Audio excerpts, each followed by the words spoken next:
మన Varahi sales grand festive celebrations ప్రతి 10,000 రూపాయల కొనుగోలుపై ఒక బంగారు నాణెం ఉచితం. ఈ ఆఫర్ జనవరి 15 వరకు మాత్రమే. కానీ మీకు చాలా స్ట్రాంగ్ ప్రెజెన్స్ అండి యాజ్ అన్ యాక్టర్ కమెడియన్ కూడా. ఆ తెర మీద కొద్దిసేపు వచ్చినా కూడా ఒక్కసారి అంటే కొంతమందికి ఆ లగ్జరీ ఉంటుంది. సో రెండిట్లో మరి ఏది ప్రిఫర్ చేస్తారు మీరు? ఏది యాక్టింగ్ అప్పుడు మీరు రాజా కదా, డెఫినెట్లీ డైరెక్టర్ అనేది ఒక చిన్న పాయింట్ ఎక్కడో తగులుద్ది కదండి. ఏ డైరెక్టర్ ఒక చిన్న పాయింట్ ఎక్కడో ఫ్రెండ్స్ చిట్చాట్లోనో లేదా నిద్రలోనో ఏదో డ్రైవింగ్ చేస్తున్నప్పుడు సంబంధం లేని టైంలో ఒక చిన్న ఫ్లాష్ అవుతుంది. ఏదో ఏ రైటర్కైనా ఇది బాగుందే ఇప్పుడు స్వప్న గారు ఉన్నారు నాకు పరిచయం. స్వప్న గారు నాకు పొద్దున ఇలా సరదాగా అనిపించింది, ఎలా ఉంది అంటే స్వప్న గారు ఒక రియాక్షన్ ఉంటుంది, ఏ భలే అని. ఆ ఒక్క చిన్న ఐడియాకి ఇంకొకటి సపోర్ట్. ఇది ఒక 10 మంది ఒక 100 మంది దగ్గరికి వెళ్ళేసరికి ఇది పాయింట్గా చేయొచ్చు. అక్కడ నుంచి పేపర్ ఒక కథ రెడీ అవుతూ ఉంటుంది. అక్కడ నుంచి ఒక ప్రొడక్షన్ దగ్గరికి వెళ్ళిన బడ్జెట్లు గోల ఇవన్నీ రైటింగ్ సాంగ్స్ ఇవన్నీ జరిగి స్క్రీన్ మీదకి వెళ్ళేసరికి ఒక రూపం వస్తూ ఉంటుంది. దాని తర్వాత మనకి ఎడిటింగ్లో ఒక ప్రాపర్, దాని తర్వాత ఆర్ఆర్, దాని తర్వాత మిక్సింగ్, అంటే ఎక్కడో ఒక చిన్న పాయింట్ కళ్ళ ముందు అలా రూపాంతరం చెంది. అంటే లైక్ బేబీ అండి, ఒక బేబీని కడుపులో పడ్డప్పటి నుంచి బయటకు వచ్చేదాకా తెలియదు. అవును, అంత ఉంటుందండి డైరెక్షన్. సో ఇది ఎప్పటికైనా ఇది గోల్డెన్, అంటే అనుభవించినాడు తెలుస్తుంది. ఒక సినిమా తీసి అది హిట్ కొట్టినప్పుడు ఆ డైరెక్టర్ ఎందుకు అంత గడ్డాలు వేసుకుంటాడు, ఎందుకంత ఎగ్జైట్ అవుతాడంటే నాకు అనుభవించాక తెలిసింది దాని కష్టం. అంటే ఒక 5 years దాని వెనకాల నేను పడ్డ జర్నీ అంతా నాకు తెలుసు కాబట్టి. సో అది డైరెక్షన్ అనేది చాలా గొప్ప విషయం అండి, గొప్ప విషయం, ఒక గొప్ప ఫుల్ఫిల్మెంట్ మీకు. అంతే, అంటే కంప్లీట్ ఒక థాట్ దగ్గర నుంచి ఎండ్ వరకు మనమే చూస్తాం దాన్ని. అవును. అండ్ యాక్టింగ్ అనేది అది కూడా అంటే నా నెక్స్ట్ సినిమాలో ఒక మంచి సెటప్ ఉంటుంది దానికోసం. అది కూడా సూపర్ అండి. అది నేను రెండు ఏది అంటే నేను చెప్పలేను. ఇది ఫ్రెష్గా అనుభవిస్తున్నా. కానీ ఇప్పుడు మీరు ఇలా అవార్డ్ విన్నింగ్ డైరెక్టర్ అయిపోయారు కాబట్టి కొంచెం ఎక్స్క్యూజ్ మీ అన్నట్టు ఉంటానేమో అందరు మీతో. అదేం లేదు, నేను ఎప్పుడు దాన్ని నమ్మను. అలా ఎక్స్క్యూజ్ మీ అంటే నేను స్టేజ్ మీద మాటలు చెప్పనేమో. అంతేనా? అయితే ఇప్పుడు యాక్టింగ్ ఆఫర్స్ వచ్చినా వస్తాయి, కంటిన్యూ చేస్తారు? చాలా వస్తున్నాయి. బట్ నా రెండో సినిమా మీద అంటే ఇప్పుడు నాకు బలగం ద్వారా మీరే చూశారు, చాలా రెస్పాన్సిబిలిటీ వచ్చింది. అవును, దాంతో భయం వేస్తోంది. అంటే ఇంతమంది డెఫినెట్లీ నన్ను ఆశీర్వదించిన వాళ్ళందరూ మళ్ళీ నా సినిమా చూస్తాను, వాళ్ళని సాటిస్ఫై చేయాలి అనేది బాధ్యత, భయం ఎక్కువైపోయింది నాకు ఇప్పుడు బేసిక్గా. అందుకే ఈ సినిమా వరకు నేను పెద్దగా యాక్టింగ్ వైపు వెళ్ళట్లేదు. సినిమా తర్వాత డెఫినెట్లీ మళ్ళీ అంటే చిన్న చిన్న క్యారెక్టర్లు చేస్తున్నాను. Close friends 3 days character, 5 days character, lengthy క్యారెక్టర్లు అయితే చేయదలుచుకోలేదు. కానీ ఇప్పుడు ఎలాంటి కథలు చెప్పాలి మీరు అనుకుంటున్నారని మిమ్మల్ని అడిగితే ఏం చెప్తారు మీరు?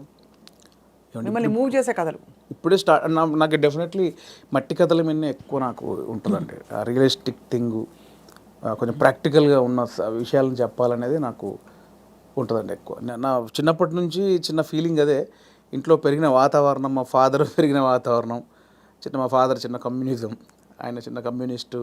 సో తెలియకుండా అదే బ్లడ్ ఉంది నాలో. సో అందుకే చిన్న అటువైపు వెళ్తుంది నాకు. కమర్షియల్ అనేది మేబీ ఫ్యూచర్లో చేస్తానేమో.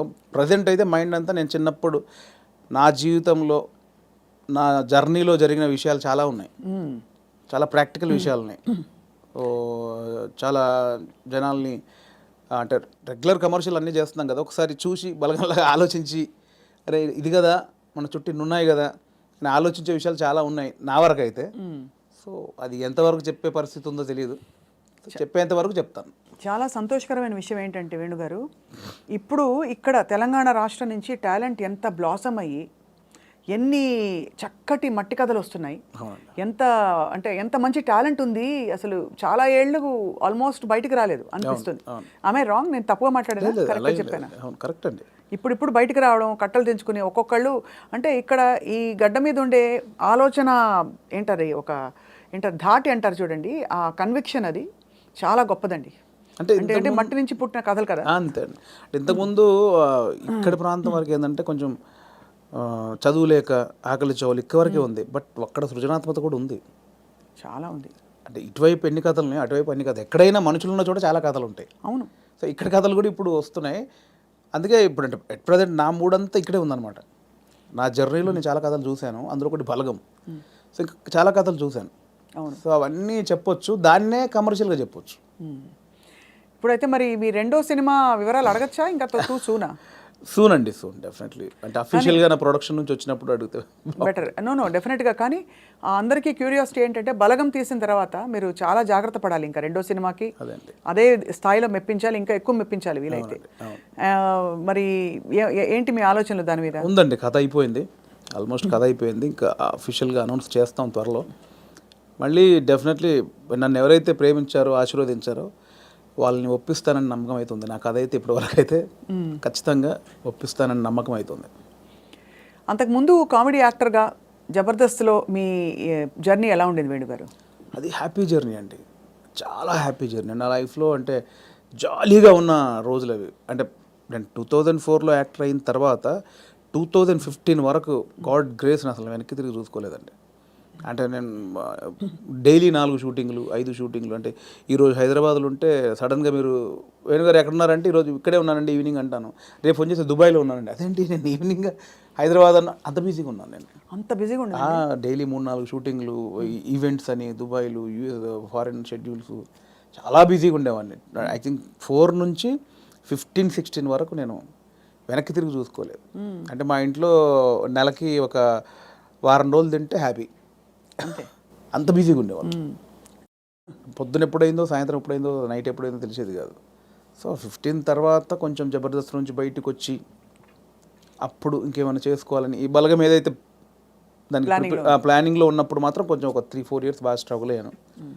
సో కానీ ఎలాగా అంటే మీరు చెప్పారు కదా, అంటే మీరు మట్టిలోంచి పుట్టిన కుటుంబం మీది. మరి మీరు పొట్టకూటి కోసం అయినా పని చేయక తప్పదు. అవును. మరి ఒకవైపు ప్లానింగ్, ఇంకోవైపు యాక్టింగ్ ఆపర్చునిటీస్ వదులుకోవాలి. అప్పుడు మీకు సంఘర్షణ వచ్చిందా? అయ్యో చాలా అండి. అదే అంటే యాక్చువల్లీ నేను 2013లో జబర్దస్త్ స్టార్ట్ అయింది. అప్పుడు పీక్స్ నేను యాక్టింగ్లో, స్టేజ్ షోలని, యాక్టింగ్ అని చాలా పీక్స్. ఆ జబర్దస్త్కి వెళ్ళిన తర్వాత మేము ఎక్స్పెక్ట్ చేయలే. మాది స్టార్టింగ్ స్టేజ్, మాది స్టార్టింగ్ టీం, మాది ఎక్స్పెక్ట్ చేయలేదు. యాక్చువల్గా జస్ట్ ఒక 13 days, ఒక 4 రోజులు ఇవ్వండి చాలు అని తిరిగేవాళ్ళు, మా వెనకాల తిరిగేవాళ్ళు. సో ధనరాజు, మా చంద్ర అప్పుడు కొత్తవాడు, ఇంక వాడు ఇంకా రాలా అసలు. ధనరాజు నన్ను పక్కగా పట్టుకున్నారన్నమాట వాళ్ళు. అంటే మేము ఇద్దరే అంతకుముందు స్కిట్లు చేసాం, స్మోక్ టీవీ అని అవన్నీ చేసాం. సో వీళ్ళని పట్టుకోవాలని చాలా పట్టుకున్నారు. నేను కన్విన్స్ అవ్వాలా, ఎందుకంటే సినిమా నేను అప్పట్లో కొంచెం టీవీ అంటే టీవీకి వెళ్తే సినిమాకి రాలేరేమో అనేది ఉంది. ఇప్పుడు లేదు.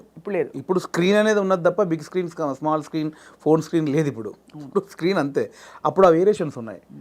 సో అప్పుడు 13 రోజులు మంచి అమౌంట్ ఎక్స్పెక్ట్ చేయని అమౌంట్ ఒకటి. 4 days కదా అని లైట్గా కమిట్ అయ్యాం. ఆ 4 daysలో 13 episodes మీకు తెలుసు. అది జబర్దస్త్ స్టార్టింగ్ 18 రేటింగ్. అంటే గురువారం వస్తే వెయిట్ చేసేవాళ్ళు, గురువారం కోసం ఒక టీవీ షో కోసం వెయిట్ చేసేవాళ్ళు. సో 13 days తర్వాత మళ్ళీ బతిలాడి ఇప్పుడు అనుకున్న అమౌంట్ కంటే డబ్బులు పెంచారు. సరే అని మళ్ళీ 13 చేసాం, 27 episodes చేసాం. ఆ తర్వాత ఇంకా అది జబర్దస్త్ ఎట్లా అయిపోయిందంటే తెలుగు రాష్ట్రాల్లో గురువారం వస్తే ఏంటి అనేది. ఇప్పుడు స్కిట్లు రాయడం అది కూడా ఎలా జరిగేది? అది ఉండేది. సో అప్పుడు ఏంటంటే అప్పుడు ఇంకా ఇది మీకు తెలియట్లేదండి, ఇది చాలా అద్భుతం, మీకు ఎంత అంటే అంత ఇస్తాం, మీరు కంటిన్యూ చేయండి అన్నారు. అప్పుడు నేను ఏంటంటే నాకు సినిమా అనేది, నేను సినిమా కోసం వచ్చాను, ఇది చాలా బాగుంది, చాలా డబ్బులు ఇస్తున్నారు, ఇంటింటికి గడప గడప వెళ్ళాం, రీచ్ అయ్యాం, ఇంత డబ్బులు వస్తున్నాయి, అటు షోలు, రెమ్యునరేషన్ అన్నీ వస్తున్నాయి, కానీ నాకు సంబంధించింది పోతుంది. అవును, నేను సినిమా అనుకున్నాను, దీనికోసం రాలేదు, ఇటు పోతే నా సినిమాకు దూరం అవుతాను, దీని నుంచి బయటకు వచ్చాను అండి. అబ్బా చాలా పెద్ద ఇదండి. మామూలుగా సెటిల్ అయిపోతాం మనం, పైసలు వస్తున్నాయి కదా ఎందుకు భయ నీకు, అందుకని బయటికి వెళ్ళాక 1.5 year తర్వాత ఇది రైజ్ అయిపోయింది. అంటే ఇంటర్నెట్ ఫ్రీ అయిపోయి ప్రతి ఒక్కరికి సెల్ ఫోన్ చేతిలోకి వచ్చేసి ఇది వైరల్ అయిపోయింది. అప్పుడు ఏమైంది, నేను జబర్దస్త్ కొన్ని చేశాను కాబట్టి సినిమాలో కొంచెం దూరం అయిపోయా, టీవీకి వెళ్ళడం వచ్చేసి. అవును ఇది వచ్చేసిందని నేను దాన్ని పక్కన పెట్టేసి సినిమాకి వచ్చేసరికి ఇది పక్కకు పెట్టేశారు. అరే ఇలా అయింది ఏంటి అని కసిలో మళ్ళీ ఒక 1 year చేసాం. అవును, మీరు తిరిగి వచ్చినప్పుడు అయితే వెల్కమ్గా తీసుకున్నారు మిమ్మల్ని, తీసుకున్నారు. మళ్ళీ 1 year చేసిన తర్వాత అప్పుడు ఇంకా మైండ్లో డబ్బు అని మళ్ళీ ఇటు వెళ్ళినోని మళ్ళీ ఇటు వచ్చా, ఇక్కడ మళ్ళీ డబ్బు కోసం వచ్చా, బట్ లోపల మాత్రం ఇది కాదని నన్ను వేధిస్తుంది అనమాట. మళ్ళీ బయటకు వచ్చాను. ఆ మళ్ళీ బయటకు వచ్చిన తర్వాత 2015 మిడ్లో బయటకు వచ్చామండి. అప్పటి నుంచి అరాకొర అప్పటి నుంచి స్ట్రగుల్ స్టార్ట్ అయింది. ఆ 15 మిడ్లోంచి 2020 వరకు ఆ 4 years ఇటు లేక అటు లేక ఆ 4 years బాగా స్ట్రగుల్ అయ్యాను.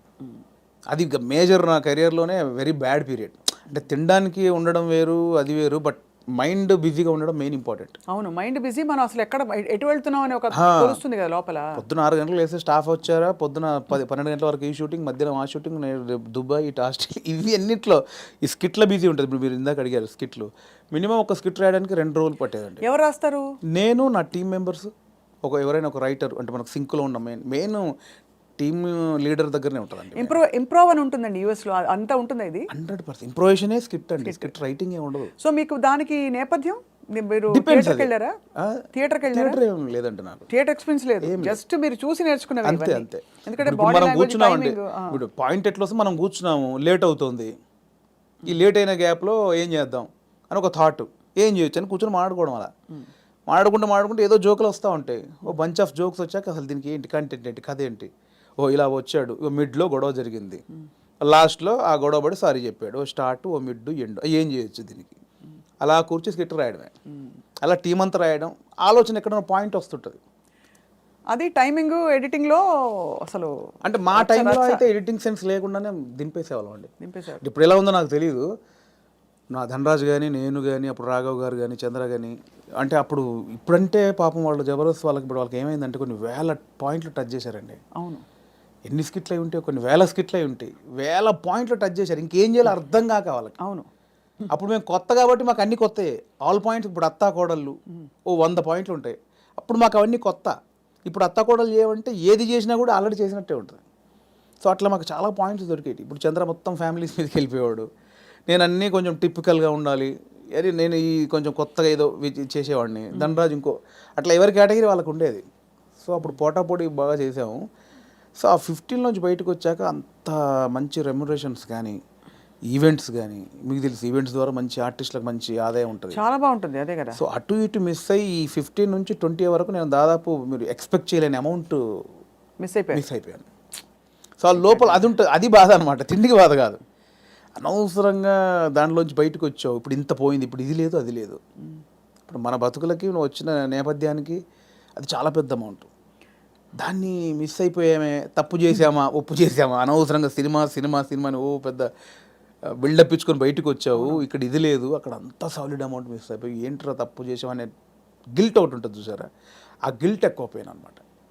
అవును, లక్షల సంపాదన వదులుకోవడం అంటే ఈజీ విషయం కాదు. అండ్ ఇప్పుడు పొద్దున్న లేవగానే ఇంకొకటి అండి, ఒక బిజీ మీరు ఉన్నారు స్వప్న గారు అంటే, మీరు ఇంకా మిమ్మల్ని కట్టేసినా కూడా మీరు ఆగలేరు, ఎందుకంటే మనకి అంత ఉంది, అంత పని చేసేవాళ్ళు పొద్దున్న లేవగానే మనం ఏం పని లేదంటే ఎలా ఉంటుంది. అదే బిగ్గెస్ట్ కామెడీ స్కిట్లా ఉంటుంది. అంతే, అది దానంత నరకం ఉండదు. పొద్దున్న లేవగానే ఆ స్కిట్, షూటింగ్, అట్ట ఇట్ట మైండ్ అలా పెట్టే మైండ్కి ఏమీ లేదంటే అది దానంత నరకం ఇంకోటి ఉండదు. అలా ఒక 3 సంవత్సరాలు ఫేస్ చేసిన తర్వాత ఆ ఫ్రస్ట్రేషన్లోంచి వచ్చిన ఐడియానే బలగం. అంటే ఇన్ని రాసాము, నేను చాలా సినిమాలకు, అంటే చాలా సినిమాలు కాదండి, నా ఫ్రెండ్స్ డైరెక్ట్ చేస్తా ఉంటే వాళ్ళకు నేను సబ్జెక్ట్లో కూర్చునేవాడిని, కామెడీ ట్రాక్స్ రాసి ఇచ్చేవాడిని. అండ్ సినిమాలో మేము కామెడీ సినిమా షూటింగ్ చేస్తూ ఉంటే ఏదైనా మనం ఇంప్రూవ్ చేసిన పంచ్ ఉంటుంది, అది స్క్రీన్లో చూస్తే పేలింది అంటే నాకు ఆలోచించే ఉంది. ఇప్పుడు స్కిట్లు నేను ఆల్మోస్ట్ 100 స్కిట్లు రాసా, వర్కౌట్ అయినా చాలా, అంటే నా ఆలోచన నుంచి పుట్టినాయి కదా. సో నాకు నేను ఎందుకు చేసుకోకూడదు, అంటే ఎప్పుడో ఒక అవకాశం ఒకరు ఇస్తారు, డెఫినెట్లీ అందరు ఇస్తేనే ఇక్కడ దాకా వచ్చాను. బట్ ఇప్పుడు ఇంత మనకు ఒక నాలెడ్జ్ వచ్చిన తర్వాత కూడా వెయిట్ చేయడం ఎందుకు అనేది ఆ 3 సంవత్సరాలు వచ్చిన ఇది.